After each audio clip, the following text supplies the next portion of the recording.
what's going on this week? You said you went and you walked a house. You've been walking a lot of houses. So you walked a house in Princeton. You said you might have picked one up in Carrollton. I know you're getting a little bit busier. Yeah, we're actually executed. We're under contract in the one in Carrollton that we talked about last week. So that'll be one to kind of see how it goes. I haven't done a very light lipstick um, flip in a long time, and that's what this one needs to be. I think we touched base a little bit on it last time. I was said as long as I kind of keep it down, like I ran the budget and I put bigger numbers in there. Like, what if I do the master countertops? What if I rip the tub out of the master and put a stand up shower in there? And I started putting all the math to it, and I'm like, okay, I need to not do that. Yeah. So it's hard, because I feel like those are things that are easy enough to do, but they create a snowball effect with plumbing labor, plumbing materials, more tile work, etc. So Yeah. I'm just gonna have to kind of take it and run through it and you know fix the brokenness and to take care of the things I can take care of and do it as strategic as possible to maximize the return.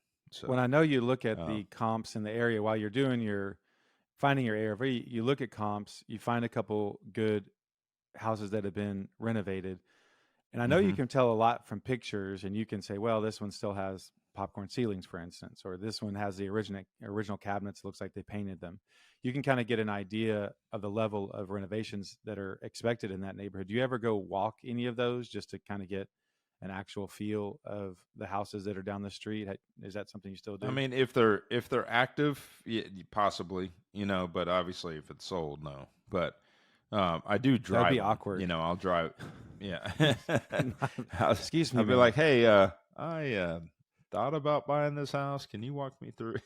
Right. I'm buying a No, house down the street. I need to know how much it's worth, but pardon me for a second. yeah, I'll drive them, and get like curb appeals at least to kind of see, if I'm missing anything compared to what was on, MLS and kind of drive it, see what it looks like from the outside. Yeah. Um, the challenge with this one, and I still feel good with it based on demand, and I had to go like uh, bigger outreach, but it's a 2 bedroom, 2 bath. So obviously the sweet spot is 3 bedroom, 2 bath. Mhm. But there's some 3 1s over there. There's some um, two, two twos that are split floor plans, meaning they're, a smaller 2-story home. This is a Yeah. 1-story, so I feel good about that. I like the layout. Again, I helped the original client or the seller buy the house for themselves, as a first time home a couple years ago. So I know the home, feel good about it. Um, she updated the flooring, and it used to have carpet, and so that's a nice upgrade. That's a nice feature. Obviously, I'm gonna keep that. And again, she's making money on it, so it was just kind of trying to find that perfect sweet spot of like she doesn't really want to do any more work. She doesn't want to do landscape. She doesn't want to do anything. She had a Yeah. tenant living there. Um, and what can we sell it for that would be close enough to what I think she could get selling it on the market? And can we keep the net the same with me buying it versus it going to the public market? So Hmm. that was the approach on this one, and still make it work to make it, make a profit. So Yeah. um, we shall see how that one goes. And Hopefully it here's the works out. thing, and I'm talking about a light lipstick. It's still my budget's still $25,000. But Right. when I started adding in those other things, it got to 35,000 really quickly. Mm. So 35,000 doesn't work. I can't spend 35 grand. Yeah. Like I need to stay 25,000 and under. But it's amazing how fast it adds up. So Yeah.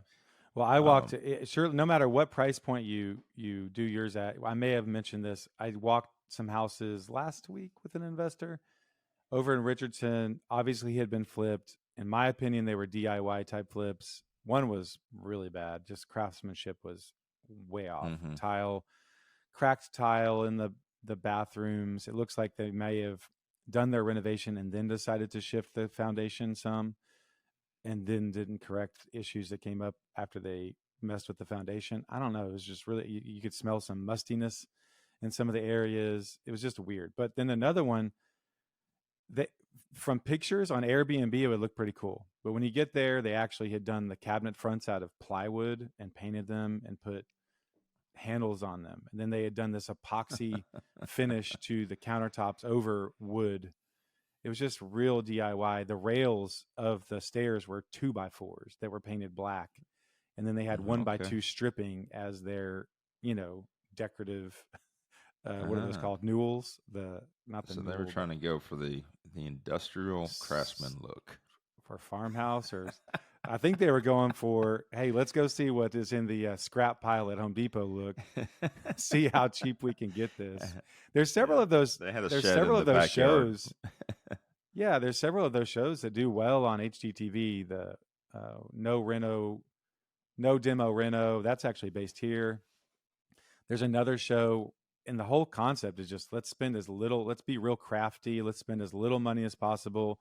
We're going to find paint cans in the garage and do our own mixing and just see the best we can do. Like all these things. Let's rent it. Let's refinish things we find on the street and all these things.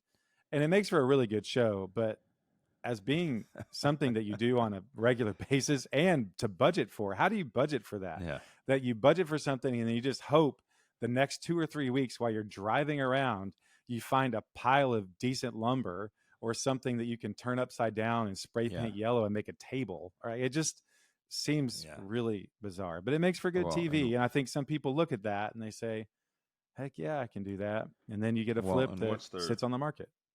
What's their time in that, right? Yeah. So yeah, and then I walked another one. I walked another one yesterday. I don't want to jinx it. We'll hope. It smells like it could work. The guy's got enough equity in it. Convenience deal, direct to seller. Garland home, funky floor plan though. A lot of homes over there in 1 story. This is a 2-story. All bedrooms are up. It actually has.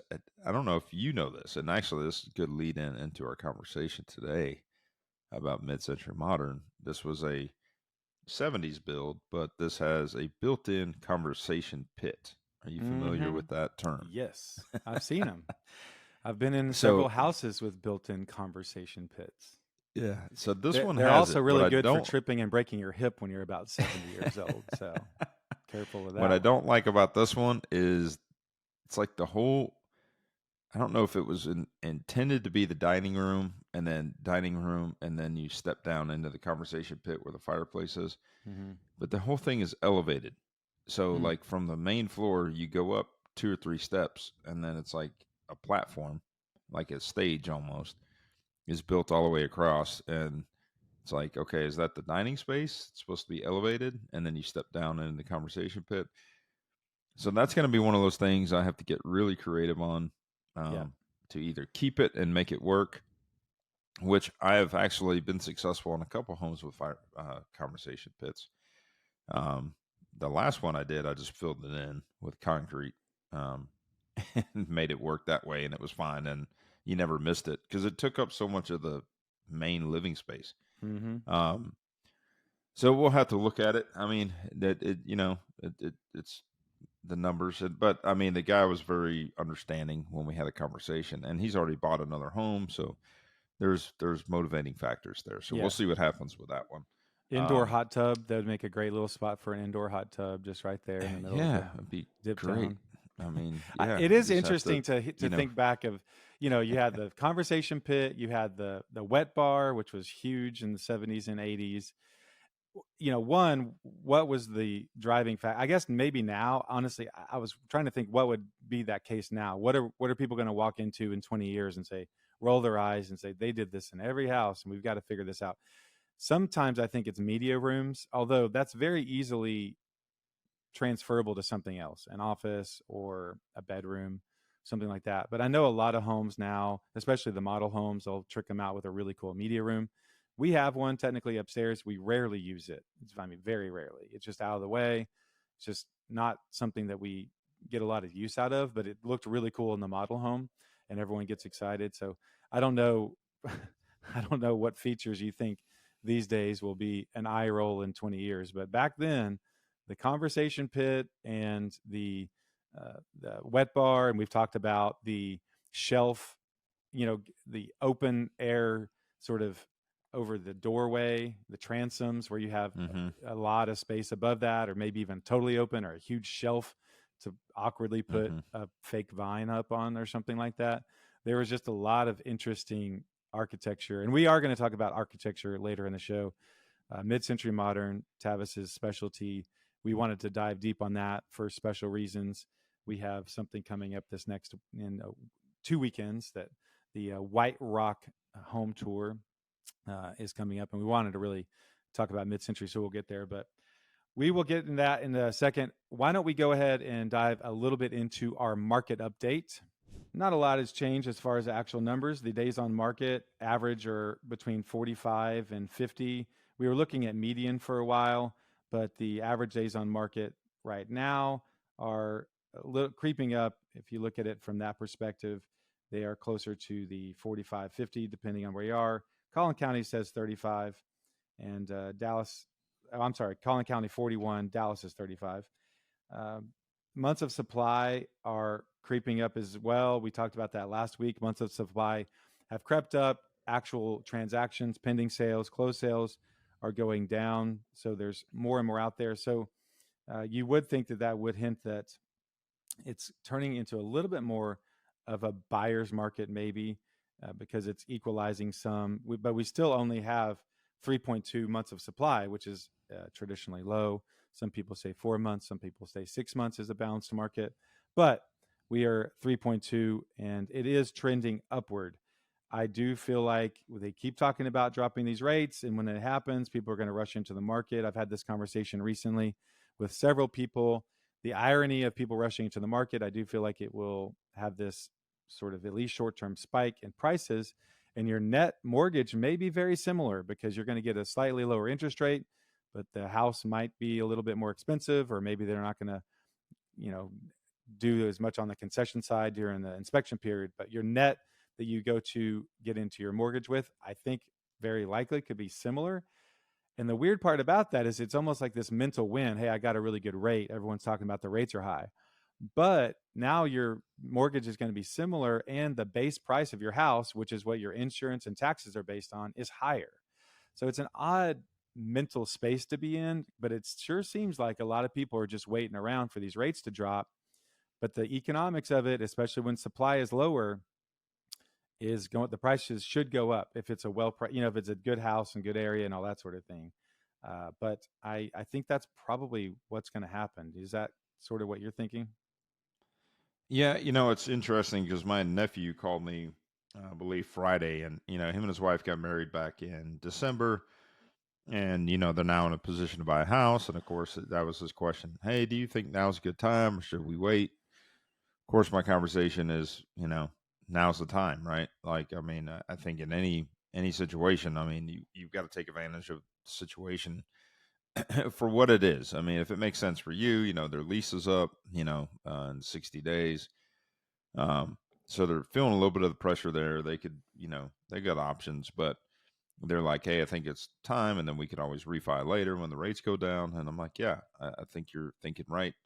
And so, anyways, we're starting the journey with them. Well, we just kind of did a quick little dive in on Friday, kind of just scoping out, seeing what was out there, and kind of looking for them. And first time home buyer, they want to be Plano, Richardson, up to 450, which just, That's a again good budget. is mind boggling though. That this is the first time price point. Yep. And I'll tell you that the good ones go quick. I mean, Yep. we've said this a million times before, but um, in fact, yesterday we kind of revisited. We were able to kind of meet up for a little bit and go look at one, and there was one that popped up, and I was like, "Hey, this is a good one," and he was excited, and he goes, "Yeah, but there's a comment in there again." We talk about technology now. I mean, he's seeing these comments on the public website, and I missed it. I missed the the remark, I guess, that was edited back in MLS, and there was a deadline of 5 o'clock Monday, multiple Mm, offers, and I must have missed it in between, looking at it and seeing that it was, yeah. a couple days on the market, 3-4 days.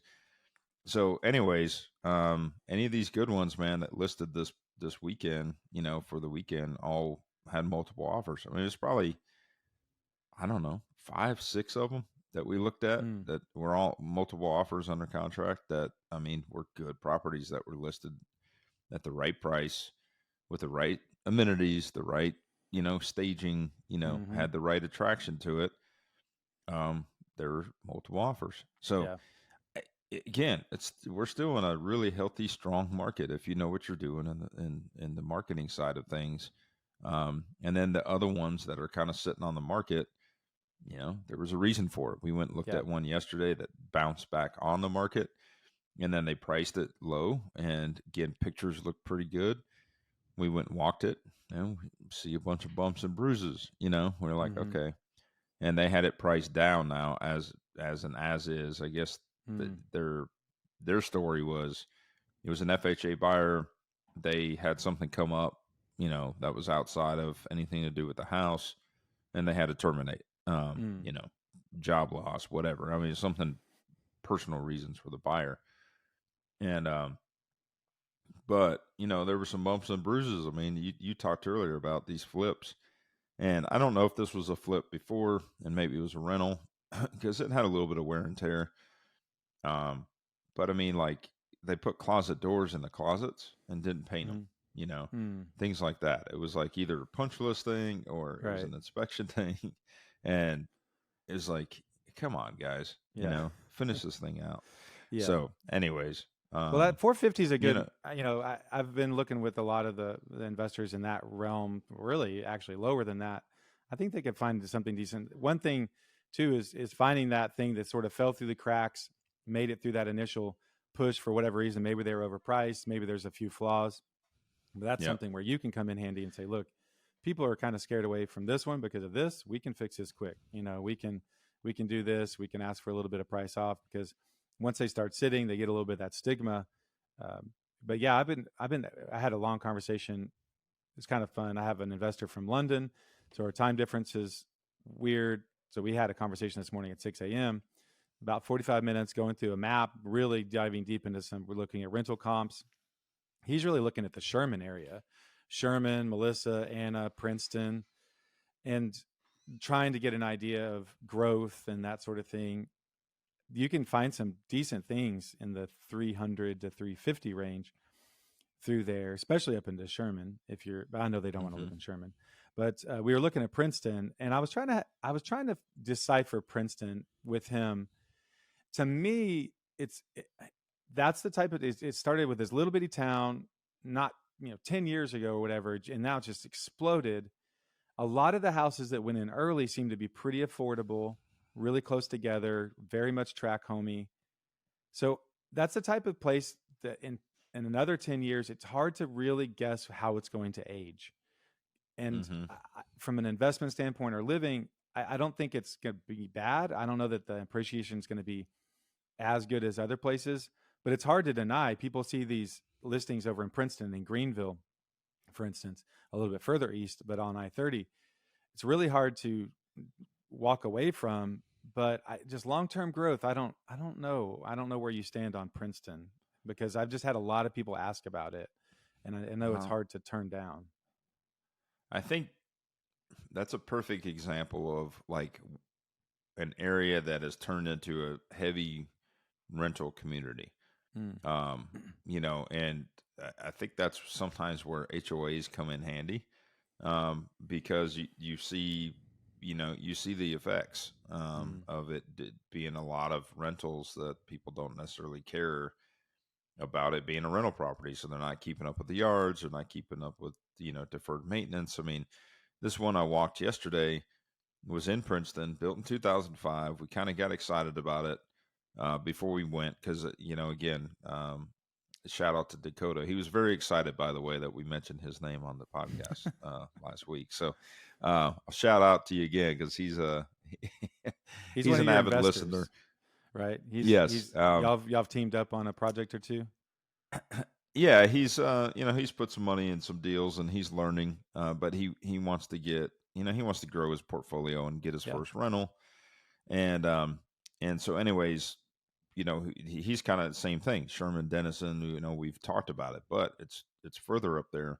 And a lot of them are older, Mm-hmm. so I kind of haven't been really on board of supporting him and buying a, sub sub 80s house, if you will, Yeah. and a lot of them are sub 60s houses. Yeah. So I haven't really been on board. Well, this one popped up, 2005 build. This came actually out of Trelly. It's a wholesale deal.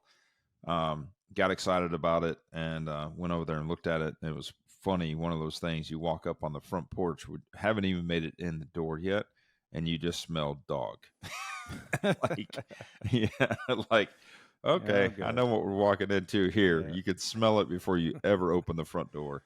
And then we go in, and of course, it was just, I don't know how many dogs they had in there. Could have been one, could have been two, but pretty rough. And I Yeah. think it was probably a rental before based on the overall condition, but it had one section in the middle of the house that was wood floor, like engineered floor, and it was just saturated in dog pee. And, you could tell that it was used to go number 2 for the dogs. Oh, good. And the house had been cleaned out, but oh my gosh. Oh, they cleaned up for 3 you. foot, But the 3 foot mark all the way around all of the walls. Of course, they were originally painted in flat finish. You could just see the rub mark from the dogs. Oh my gosh. And then you walk in the backyard where actually you're staring right through the house and you see the neighbor's house. You're like, wait a minute. You go, the whole fence is gone in between you and the neighbor behind you. And you're like, surely that can't be tolerated very long, right? Between neighbors of not having a fence there. And it'd been that way a while. You could kind of tell. So they must have been a tenant behind you, And so anyways, that was one of the downsizes. But you and I were talking a little bit and kind of getting in this conversation. The concern I have when I looked up, even in a half-mile radius, in a lot of cases, when you look for rental comps, I got to go out like a mile radius within the last 90 days to see anything. Sometimes I got to go back 180 days to get some comps. With this thing, man, I pulled up half-mile radius, and dude, it was like 3 pages of data. Like it was active listings, probably 20 of them, and then it was some pendings, and then it was the leased out comps within 90 days. It was like, holy crap. So I mean, you have to be very competitive, and you're competing with a lot of newer builds there too. So it might be kind of what Little Elm was for a while, and sort of the cheapest way to get close to town. And now Little Elm is turning over, and a lot of those are being flipped, or there's a lot of newer, nicer neighborhoods being built close by. So I feel like Little Elm is turning, and it can happen. I think Little Elm's a perfect example. I think the Colony is a perfect example of that. The Colony's kind of been that, many, many years of lower income, lower entry point, getting in there, and they were easy to rent. Your sandwich, the Colony's always been a great rental pocket because everything around there within a 5, even a 2-mile radius was much more expensive. So it was like this little pocket where you could get in where the rents were cheap. That's all changing over. And then because of what the values have done, now it's become this turnover of entry level home ownership. So you are seeing more pride there. You do still see some rentals and stuff in there, but because the price points are getting so high, once they reach over that $400,000 threshold, then the rental pocket doesn't make as much sense, right? Yeah.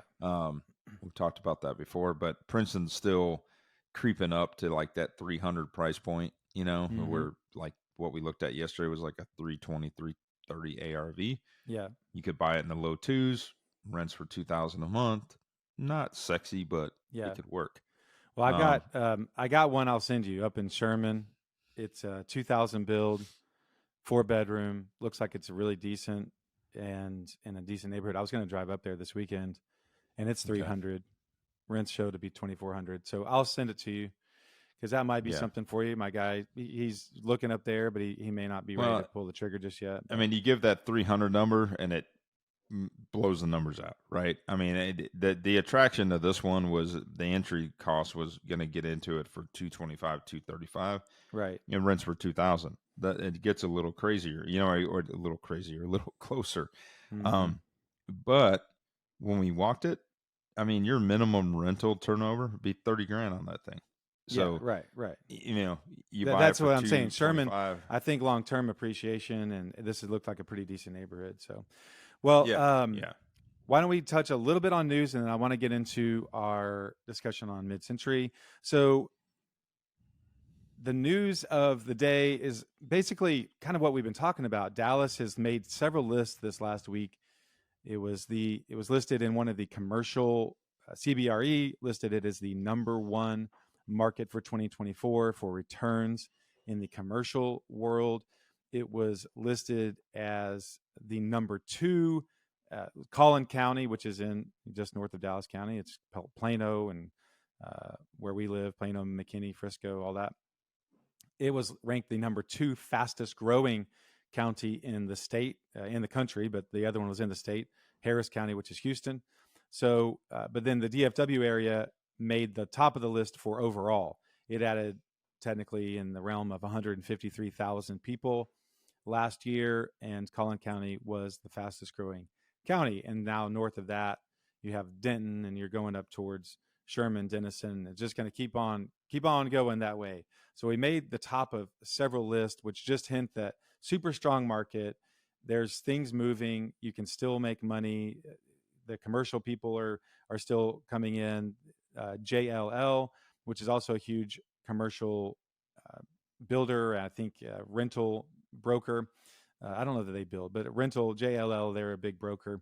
And they were saying that the commercial market's still pretty strong. It's not moving backwards. It's holding strong. There's a lot of things being rented out. Of all the new builds that are coming online, they estimated 69% have already been pre-leased. So it's just a very healthy market for commercial, and it's also a lot of new builds are happening. A lot of people coming to town. So if you can crack the code, find your little niche of either flipping or doing the infill work or finding a rental, people are moving here and putting money into the economy. It's just a matter of how do you fit yourself into that equation as an investor and try to take advantage of that and make your money. So it's definitely happening. Trying to figure it out is the trick. Trying to figure out your niche that you can become an expert in, and a little part of town you can be an expert in is tough. I will say Austin has taken a hit in the news the last few months of how it's difficult and prices are dropping and this is bad and blah, blah, blah. Megan and Dustin just picked up their second or third flip in a row down there. They're doing great. They've picked up multiple flips over the last 12 months. Dustin is helping as a broker for another flipper who's done, I think, 8 to 10 properties down there. So any market, you can find ways to make money. The math is simple. If you buy something cheap enough and sell it for enough, you can make money. The trick is finding those people who need to sell cheap and then doing a good enough job on the back end, renovating it well enough to be able to sell it at top dollar. And people who know what they're doing can figure it out. So really proud of them. They've done an awesome job, and they're loyal listeners. And so thank you for that. I think probably a lot of their knowledge is coming from us. They won't say that out loud, but I think a lot of their success is probably coming from all the stuff they're distilling from this podcast. So, shout out to you guys and thank you. So, yes, thank you for being loyal supporters. So why don't we do this? The big news for us is the Dallas, the White Rock Tour of Homes. Is that the official name of it, Tavis? The White Rock Tour of Homes? It's the White Rock Home Tour. 2024. It's a mid-century modern home tour over there by the White Rock Lake. If you don't know where that is, central Dallas, but just a little bit east of Dallas, Lake Highlands, Casa Linda, Casa View, all that stuff over there. Beautiful part of town. The lake is a gem that we have. We don't have a lot of natural resources. We don't have a ton of hiking and proximity to mountains and beaches, but White Rock Lake really is awesome. They've done a tremendous job with hiking trails and biking trails. You can get out on the lake and you can do the paddle boarding and the rowing and all that. It's beautiful. We have the Dallas Arboretum, which is right there on the lake, as an amazing spot to go check out. That being said, the neighborhoods around there are older. It's an older part of Dallas. People who owned them originally probably had a little bit of money. There's some really decent houses over there, and a lot of them have been renovated, restored, that sort of thing. And the White Rock home tour is something that Tavis has taken part in for several years now. We've talked about it a few times. He had a home that was on the tour at one point, and he is a sponsor. So we wanted to talk about that, give you a heads up. It's not this coming weekend, but the next weekend. So we wanted this podcast to play for a whole week. Anyone that's local that's hearing this needs to go to this tour. It costs a little bit of money. It benefits a local elementary school. Totally worth it. You're going to go to 7 or 8 houses. You kind of hop around. You can pay at any of the houses. You don't have to go in any particular order. You just show up, get your ticket, your band, do the tour, and then go to the next house. You don't have to go to all of them. It's just kind of guide yourself, and it's a lot of fun. So we are going to be doing that. We may try to throw it out on social that we're going to do a little meetup afterwards at a bar, coffee shop, or something like that to discuss all the things that we saw. And to that end, Tavis is my local expert on mid-century modern. And I wanted to just talk about that idea, that concept, what it means, sort of the hallmarks of that architecture style and that sort of thing. So Tavis, why don't you take us into a little bit of the basics of the mid-century style? Sure. Just real quick to double on what you said, it's the 16th annual White Rock Home Tour, and this goes towards, you mentioned elementary school. Elementary school is Dallas ISD's Hexter Elementary. So this has been a very successful event that's gone on for the last 16 years. They missed a couple years due to COVID, but it is back, and this is the 16th annual. It is the weekend of April 20th and 21st, and there is 6 amazing homes that will be on the tour. So yes, please get your ticket. You can go online, you can go on Facebook, and I would love to see you guys there and hear all about it. So diving right into mid-century architecture. So a lot of people kind of confuse the two. Anything, obviously, mid-century was things that were built between the 50s and the 60s, and primarily, focused on things that were built here in the United States. Although this architecture did exist across the world, there's some cool stuff that I've seen in New Zealand and Australia as well. Nevertheless, some really really iconic things. Obviously, there's famous architecture that you've seen and heard about across the across the globe. Hold on, you have to edit this. I'm just drew a blank on who I'm thinking about. Frank Lloyd Wright. Frank Lloyd Wright. Yeah. Yeah, just start back up with Frank Lloyd Wright. And then, one of the things that one of the developers that I really enjoy that was very popular out in the West Coast was Joseph Eichler, and also commonly known as Eichler Homes. These were a lot of times track homes that were built back then, but I really enjoy the architecture that they brought forth. And again, this is kind of talking the modern side of mid-century modern architecture. You also have, homes built during the mid-century that were considered mid-century ranches and things like that. So we'll see a lot of those pop up here in our area, as well as other areas across the United States. And those can be very cool too. They're just going to be, a little different as far as, the architectural design. I've been privy to have a few homes that one of my favorite styles is called post and beam. A post and beam style home is basically where you have supportive posts that then support a cross member or an exposed beam up in the ceiling. And basically you could take all of the walls down in between these post and beam structure, and the house would stand, right? The roof is cascaded out. So very much like what you would think of like a big covered patio, for instance. Okay. You have these posts supporting the cross members, and then you have the joist running against them, and then you have the roof structure on top. Well, in that case, it's just open air, right? But what they did is they installed glass instead, right? And so you just have this big open space with a lot of glass. Now, and my theory is this, and I don't know this 100%, but I believe, a lot of these homes were built post-war. So after the 1940s and, during the baby booming time frame. And, so a lot of developments were uh, initiated out of this, right? Where they had to come up with housing, people coming back from the war. And, they needed to mass produce different areas of homes. And in mid-century, modern architecture was relatively inexpensive to build at the time.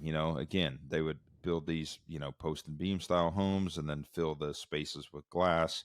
And they were very simplistic, and almost to a point where they could almost, just build this thing from a box, right? Like kind of like how we think of IKEA today. And in some cases, there were kits that were developed. Another very famous one that we see here, it's made its way. We see them over in East Dallas. There's a kind of a cluster of them, but again, they were developed out in the West Coast in California. That's called Cliff May. So if you ever look up Cliff May architecture, you'll see these were kind of like little kit homes. Again, not very big. I mean, they might span between Is that off of 900 to 635 near TI? Is that little enclave right there? Is that what you're talking about? no, it's going to be off of Ferguson, like East Dallas, Ferguson, and trying to think of the crossroad that way. But there's a little pocket of these Cliff Mays over there, Okay. and some of them have gone for a really good penny. Some are pretty rough. There's been also several that people have just, destroyed them, meaning they try to traditionalize them. They go in there and instead of playing off of what that original modern feel was, they give it a They go very Chip and traditional Joanna feel. on it and put like some shiplap Yeah, I up didn't want to and throw them under got the bus, barn but that's door. Yeah. I didn't want to throw them under the bus, but yes, exactly that. If you've seen some of Chip and Joanna's work, and you saw a mid-century home that was converted to this very cottage-style traditional home with about a lot of reclaimed wood, yes, there you go. So, nevertheless, a lot of it was built in simplistic mindset. They were very, very simple to put together. Glass was, in my opinion, at the time, very inexpensive. Mind you, these were like single pane glass windows. Now, of course, the reverse of that is now glass is very expensive.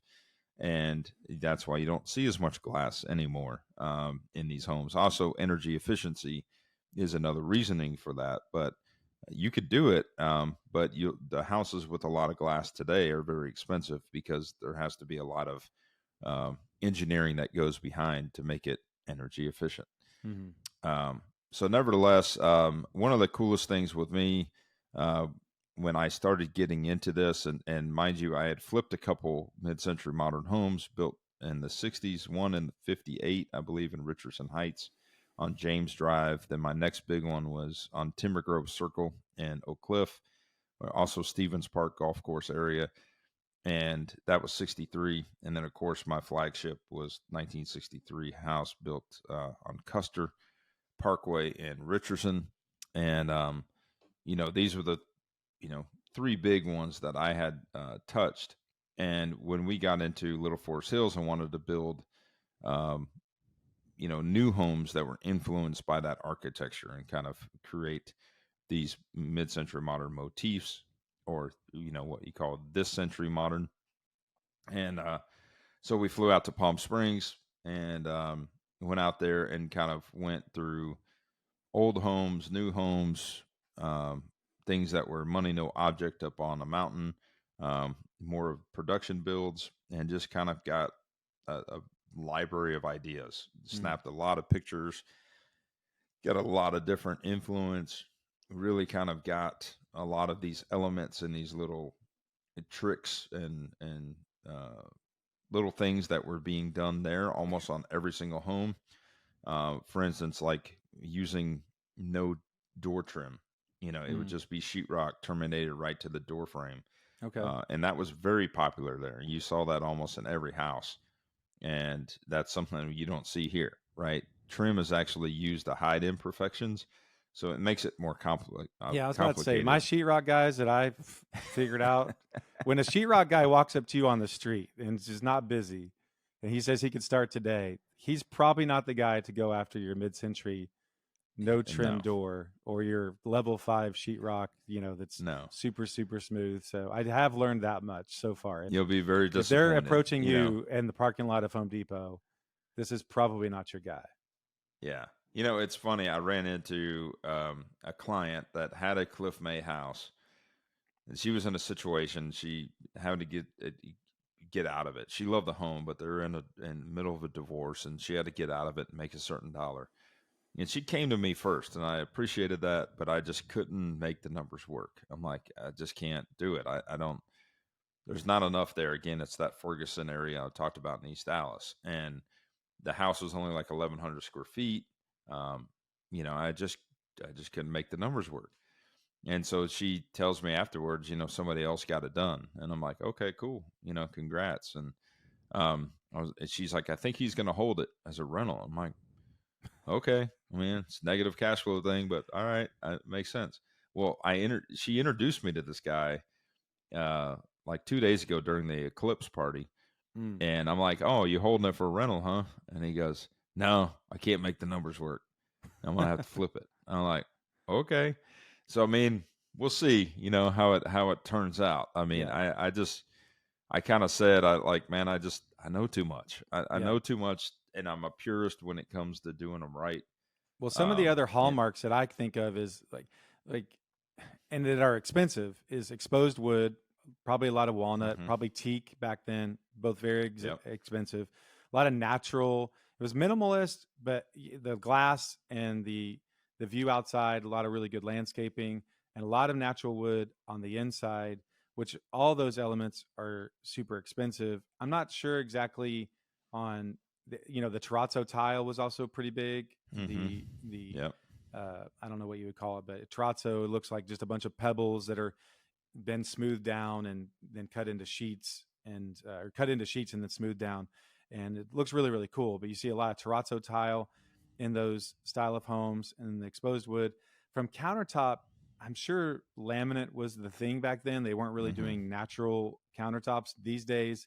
I would imagine you would go with something pretty sharp, clean line, quartz or something like that. You wouldn't do Hmm. granite or probably marble or anything in a modern, mid-century modern or a renovation that way. But they were really big on the square tiles, right? The probably 3-inch square tiles or something like that, 4-inch Yeah. square tiles. A lot of your pinks and yellows and the traditional 1950s and 60s look. The stone fireplace. A lot of times you're stacked stone without the mortar. Those look super cool. Yeah. Anything stacked stone outside, stacked stone fireplaces, and then you had your Danish furniture movement, super minimalist.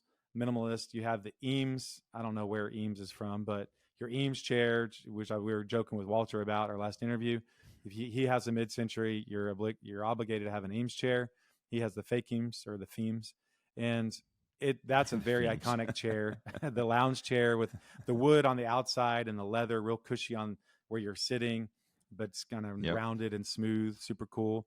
And actually, I'm a fan of watches, and there's a movement around that same era called the Bauhaus movement, which came up from Germany, Hmm. but it's a similar minimal aesthetic. Nomos Yeah. Scalschuta is a watch these days. Youngins is also another one. It's just you look at those watches and you're almost like, what am I paying for here? Because it's just so simple and clean. But a lot of people just really like that. It's functional. It was really a lot about function. You're not doing a lot of frilly, but it became this refined. The trick was to refine it down with function, but it was still beautiful and it's aged really, really well.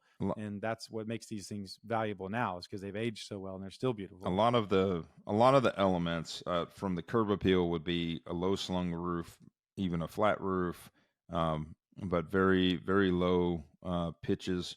Um, kept it a very low profile feel, and then lots of natural light. A lot of times you might create privacy from the main road. So there might be, a screen wall, might be a brick wall all the way across, maybe very lack of windows facing the front of the home. Hmm. You might just see some transom windows, but you're not going to necessarily see right into the home from the street. And once you get into the home, then you have the elements of courtyards and big open glass and big open space. And the idea was a lot of these were smaller homes, right? A lot of the stuff that you see is like 1,500 square feet or smaller. But it was blending the lines between the inside and the outside of the home. So the home appeared much bigger, and you're using the elements of outside to be part of your usable space of the inside, right? So it was merging those lines in between inside and outside. Yeah. And I've walked a lot those of houses. Last year I walked the houses. They're not just small square footage. They're the scale of all the stuff in that era of home is tiny. They're not made for me. The kitchen, the space between the countertops, the doorways going into bathrooms, the stairs going up. I feel very self-aware when I am in those houses, because I just feel like I am taking up twice the amount of space as I would be taking up in another house. In the one Frank Lloyd Wright house I went into, the same thing. Just, I did not belong in that house. It was just made for a different type of person, and the scale was so small. So if you did one today, you'd have to adjust to the modern person who's a real estate heavyweight podcaster. Well, that was what was so great about whatever. The ones that we did in Little Forest Hills was, we did 8-foot or 10-foot plate heights, right? So you started with a bigger wall to begin with versus an 8-foot plate, things like that. And obviously, big spaces between your counter spaces and the kitchen and things like that, that make a lot more flow. Even though it was like a 2,500 square foot home, when you walked it, because of the way we developed it with all the natural light coming in and the courtyards and everything else, it felt like a 3,500 square foot home. Yeah. Because of your ceiling heights and the natural light and all the windows and everything else. So, yep. Cool. Well, cool, man. I appreciate your insight. I know you've spent a lot of time researching this, and there's a lot of great Instagram accounts that's all they do is show mid-century modern homes. There's actually several that are based in Dallas. There's a realtor that's all she does is find mid-century modern homes and goes and tours them.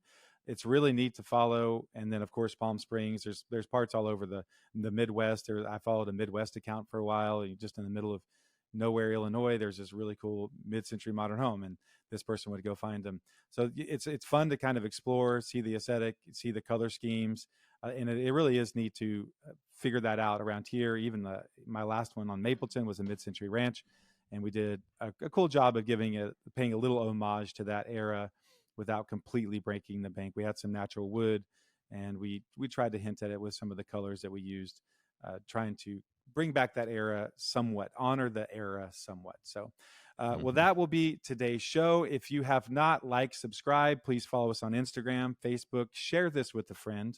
We are expanding. We have our YouTube channel now.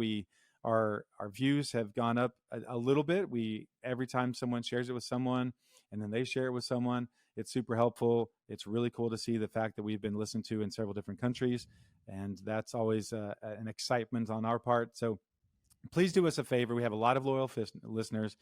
If you have not yet, please share it with a friend. Just say, hey, I think you would like this, or I know you're looking for a house in Dallas, or hey, I know you're a real estate agent and these guys talk about a lot of cool things around Dallas. Just send it for us, and that would really do a lot for us. Check out the home tour. Look at the link. We'll post it in the description of this one. And we'd love to see you out there. We pay attention to our social. We'll try to do a meetup with folks that are local and talk about some of the homes we see. And I'm sure it'll be a great time. So all that, until next time, have a great day.